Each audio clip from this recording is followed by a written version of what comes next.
देश को भ्रष्टाचार और काले धन रूपी दिमक से मुक्त कराने के लिए एक और सख्त कदम उठाना जरूरी हो गया है।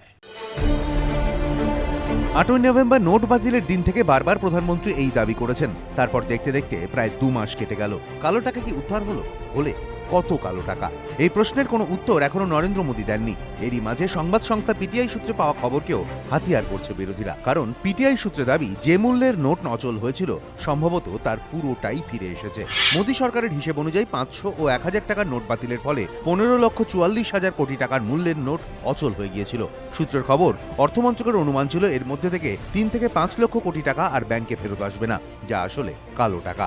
কিন্তু মোদী সরকারের এই অনুমানকে কার্যত ভুল প্রমাণ করেছে আরবিআইয়ের তথ্য, যে তথ্য বলছে 10ই ডিসেম্বরের মধ্যে ব্যাংকে অচল 500 এবং 1000-এর নোটে জমা পড়ে 12,44,000 কোটি টাকা।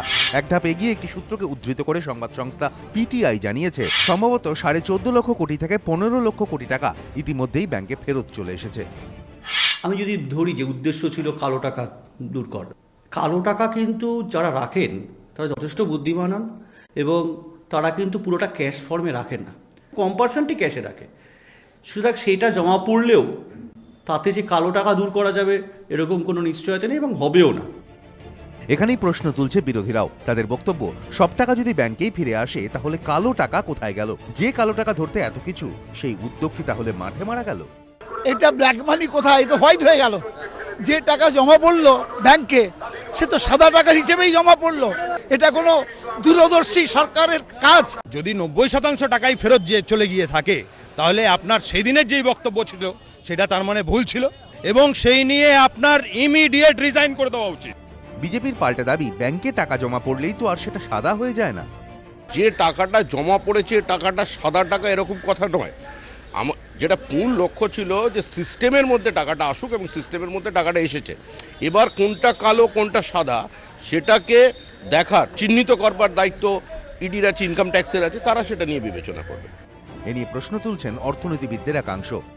যে এবার তাদেরকে এবার যে নতুন করে যে চোর ধরার কাজটা হবে, সেই কাজটা সম্পূর্ণ হতে কতদিন সময় লাগবে?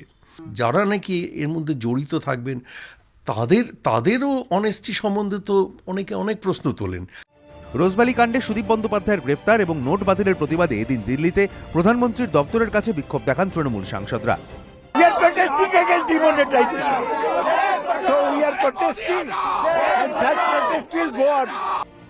রিজার্ভ ব্যাংক অফ ইন্ডিয়া এখনো আনুষ্ঠানিকভাবে জানায়নি 30শে ডিসেম্বর পর্যন্ত মোট কত টাকা তাদের ঘরে ফিরে এসেছে। কিন্তু পিটিআই এর খবর অনুযায়ী যদি সত্যিই বাতিল নোটের প্রায় পুরোটাই ফিরে এসে থাকে তাহলে কিন্তু মোদী সরকারের উদ্যোগ প্রশ্নের মুখে পড়তে বাধ্য বলে মনে করছে রাজনৈতিক মহলের একাংশ। এবিপি আনন্দ।